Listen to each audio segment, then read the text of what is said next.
Have you ever noticed that the angriest moment in a story is not always the loudest one, but the one that happens after a character has been calm for so long that their silence starts to feel heavier than shouting?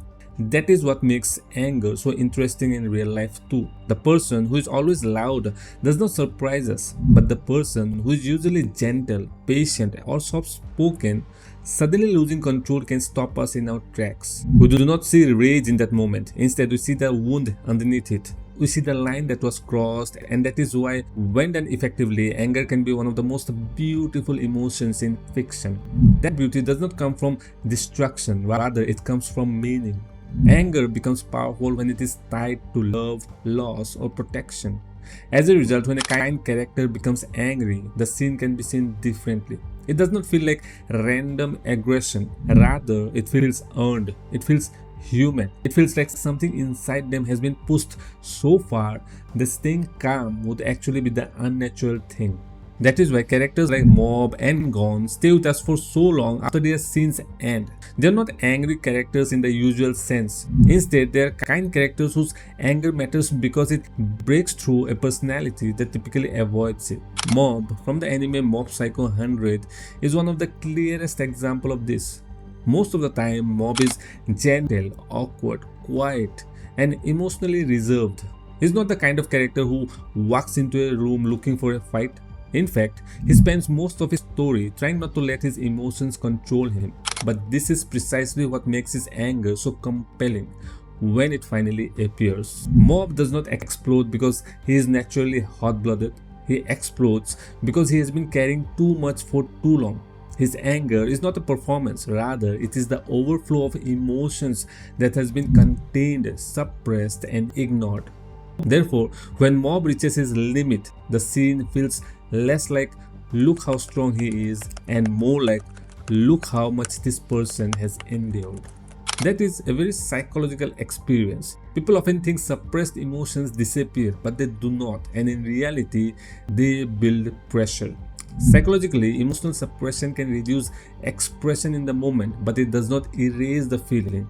It often comes back later with greater intensity. Therefore, a character like Mob feels so believable because his anger is not random. It is the result of emotional accumulation. In real life, we have all seen this happen. A friend who never complains suddenly snaps after months of taking everything in. Or a parent who stays calm for years eventually says one sentence that carries the weight of 100 unspoken frustrations. That is Mob. His anger is beautiful because it tells us that even the kindest people have a breaking point, and reaching that point does not make them weak, rather, it makes them honest. And then there is Gon from the anime Hunter x Hunter, whose anger in the Pitou scene feels so much stronger because it does not come out of nowhere. It comes from everything that he has lost before that moment. To understand why Gon became so angry, you have to remember what happened to Kite. Because Kite was just not another person to him. He was someone Gon respected, someone who felt like a connection to the world Gon was trying to understand. But when Pitou killed Kite and later Gon was forced to face the reality that Kite could not be saved, something inside him snapped.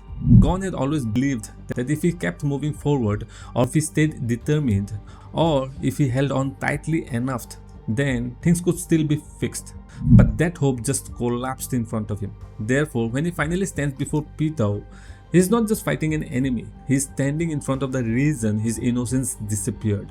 That is why the scene hurts so much. Gon is usually warm, curious, and full of life, but in that moment, all of the softness is buried under grief. He does not become angry because he wants to prove something. He becomes angry because he has reached that point where pain has become unbearable.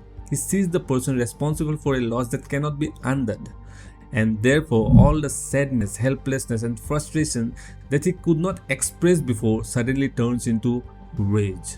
This is what makes the moment so powerful. It is not a random violence, rather it is the final shape grief takes when the hurt can no longer remain quiet. And this is where the true beauty of anger manifests itself. Gon's anger is beautiful not because it is clean or heroic, but because it is honest. It shows us what happens when love turns into loss and loss turns into rage. It shows us that anger is often not the beginning of a person's story, but the breaking point. In Gon's case, the anger comes from caring too deeply and losing too much. As a result, we do not watch that scene and simply think about its intensity, rather, we feel the pain behind it. This is where characters like Bakugo and Inosuke help to sharpen the contrast. Bakugo from My Hero Academia and Inosuke from Demon Slayer are angry a lot of the time, but that is exactly why their anger does not hit in the same way, because we expect it from them.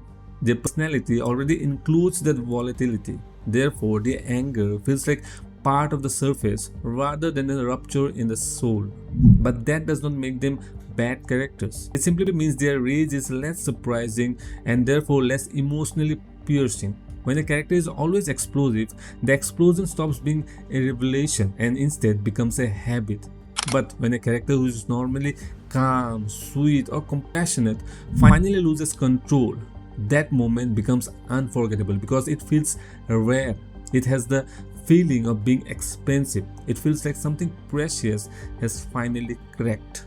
That difference is extremely important, not only in storytelling, but is also important in real life. People often think the healthiest person is the one who never gets angry, but that is not true. A total lack of anger can mean emotional numbness, fear, or learned silence. On the other hand, healthy anger is not about violence or cruelty. Rather, it is about recognition. It indicates that something is important in this situation, something is wrong here, and something needs to change here.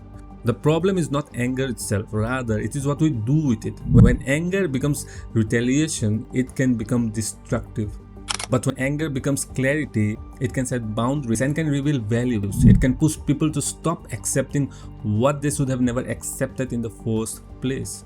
That is also why the book The Dance of Anger by Harriet Lerner is a perfect fit for this topic. What Lerner is really trying to say is not that anger is something we should celebrate for the sake of being angry.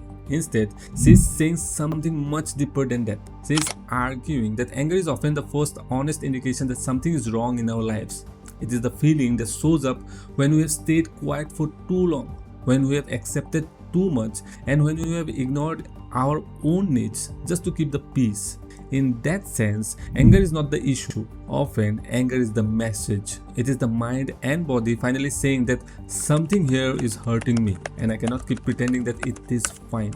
Because when you think about it, a lot of anger in real life does not come from cruelty. It comes from exhaustion. It comes from always being the understanding one, the patient one, the forgiving one. Until one day you realize that your patience has turned into self-abandonment. Lerner's point is that anger can help us see where we have been shrinking ourselves. It can show us where we have said yes while we meant no. It can reveal where we have swallowed hurt, remained silent, and gradually got disconnected from our own voice. Therefore, anger becomes meaningful not because it destroys, but because it reveals. That is why the book feels so connected to the beauty of anger. It takes anger out of the box of bad emotion and places it where it actually belongs, as a sign that something inside us still cares enough to protest. If someone never gets angry when they are mistreated, that does not always mean they are peaceful. Sometimes it means that they have learned to disappear. But when a person finally does get angry, especially after being calm for so long, we start to see the truth of what they have been carrying. We see the boundary that was crossed, and we see their anger is not random at all, but rather a defense of their dignity. Imagine a college student or a working professional who hardly ever reacts when people joke around, tease, or even ignore them. They stay quiet, they smile it off, and they try to maintain the peace. But then one day, someone says something disrespectful about their younger sister in front of them. Until that moment, they were patient, they were controlling themselves. They were the kind of person who usually does not like conflict. But the second that person crosses that line and brings family into it, something changes. They finally speak up, and this time their voice is sharp. Their face changes and their anger is impossible to miss. And that moment feels powerful because it is not about ego. It's not about them trying to look strong. Rather, it is about protection. It is about respect. It is about the fact that they can tolerate a lot, but not everything. Therefore, when they get angry, we understand exactly why. We do not see a random outburst, instead we see a boundary being crossed. We witness someone who stayed calm for a long time because they cared. But now that care has turned into anger because something precious was hurt. That is the real beauty of anger. Not the loss of control, but the reason control was lost. Not the destruction, but the love beneath it. Not the fire itself, but what the fire was trying to protect. Mob teaches us that buried emotions eventually demand space. On the other hand, Gone teaches us that grief can shatter even the purest hurt. Therefore, when you talk about anger in a positive way, we are not pretending it is harmless. We are saying something deeper. We are saying that anger at its best is proof that the hurt still knows what matters. And maybe that is the real lesson here. We should not look at anger only as something negative to be feared or buried, because anger at its best is not a sign that a person has become worse. Instead, it is a sign that they care deeply and that their hurt is still alive enough to react when something precious is threatened. So the next time you see someone get angry in fiction or in real life, do not rush to judge the fire. Ask what sparked in it in the first place, because behind that anger there is usually pain, and behind that pain there is usually love. Thank you for watching this video, and I'll see you in the next one.